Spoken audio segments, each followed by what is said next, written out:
નમસ્કાર મિત્રો, ઘણા બધા લોકો ભણ્યા પછી અને ભણવાની અંદર કદાચ અમુક સફળ ના થયા હોય, કોઈ 10 ફેલ થયા હોય, 12 ફેલ, પણ જો એ લોકો જે 10મા સુધી અને 12મા સુધી જે ભણ્યા હોય અને નપાસ થયા પછી ઘરે હોય, તો દેખીતી વસ્તુ છે કે એ લોકો પાસે જ્ઞાન તો હોય જ. ઇંગ્લિશની અંદર લખવા વાંચવાની અંદર એ પાવરફુલ હોય અને કોઈ પણ વાત પ્રકારની હોય તો એની અંદર એ રસ લઈ અને એના એન્ડ સુધી પહોંચી શકે.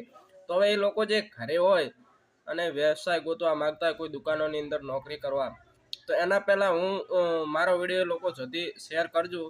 એ તમારી ફરજ છે કે એ લોકો ઓનલાઈન મીડિયાની અંદર આવે, સોશિયલ મીડિયાની અંદર વિડીયો બનાવે અથવા તો કોઈક એવો કન્ટેન્ટ લઈને આવે ને જે લોકોને એટ્રેક્ટિવ કરે કે લોકો જલ્દી એમની જોડે જોડાય.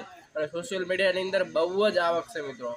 એક કલેક્ટર ના કમાય ને 10 કલેક્ટર જેટલી જો વિડીયા ચાલી ગઈ ને તો 10 કલેક્ટર ભેગા કરો ને એટલો એક મહિનાનો ઇન્કમ આવે, બરાબર.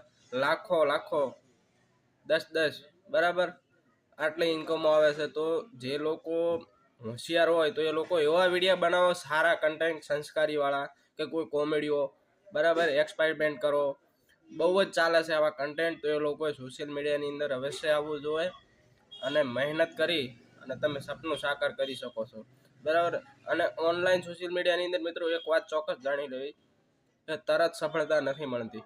મિનિમમ તમારે 1 વર્ષ ભૂલી જ જવા પડે શરૂઆતના, બરાબર. અને ઓરિજિનલ ખુદનો કન્ટેન્ટ એવો બનાવજો કે લોંગ ટાઈમ સુધી ચાલ્યો જાય અને વિચારીને ચેનલ અથવા પેજ બનાવજો કે આપણે આગળ જઈને કેટલા વિડીયો બનાવી શકશું, કે કેટલા સુધી પહોંચી શકશું, બરાબર.